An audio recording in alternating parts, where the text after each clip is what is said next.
Water is a limited resource. There's only so much of it to go around. And since there are 7 billion people on the planet, we're going to start running out of it sooner or later. So we got to start figuring out what to do with what we have left. Okay, of the planet, about 97% of the water belongs to the ocean, and 3% is fresh water. But of that 3%, 2% is in the ice caps, so about 1% is actual fresh water that we can acquire and use for everyday life. And not even all of that 1% is entirely usable.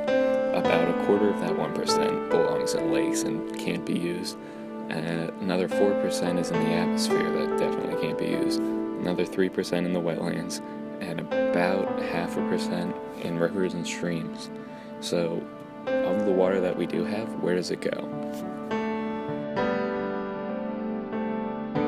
In the United States, about 49% is used in thermal electric power production, while agricultural irrigation makes up about 31%. 11% goes to public use in our cities and towns, 4% goes into industry and manufacturing, and 1% is domestic use.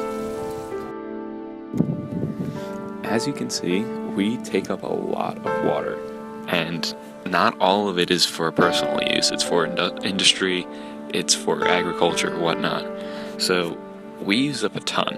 What happens to the rest of the world? For the most part, they're left to fend for themselves with water that isn't necessarily pure. It's not regulated. For the most part, it's dirty. People get sick from it. They could even die from.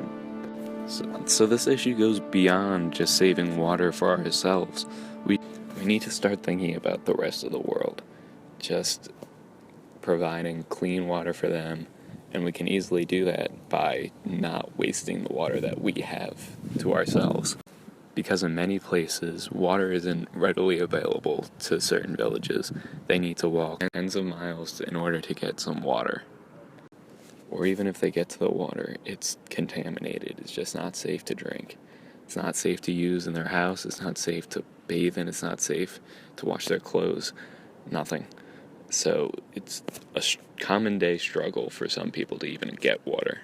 Africa is faced by so many challenges, among them poverty and disease. But one other serious problem is that of poor water and sanitation, a situation which can be described as sad.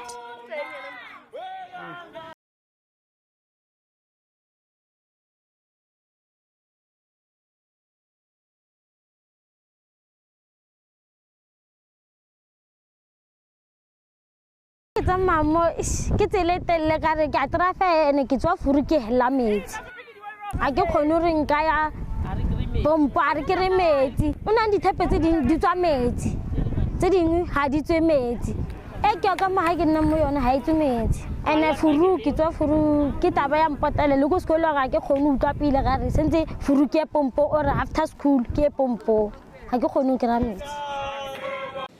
But there is something we can do about this. We can limit our water usage. By limiting the water usage by one person, just turning off the shower, for example, 2 minutes earlier than you usually do, you can save thousands of gallons of water every year. It adds up.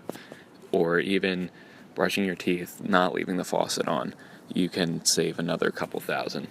And even if you need help, you can go to a department store and buy a low-flow shower head. Those things are maybe $10. That you put one on your shower, and it uses about a third of what you usually would use.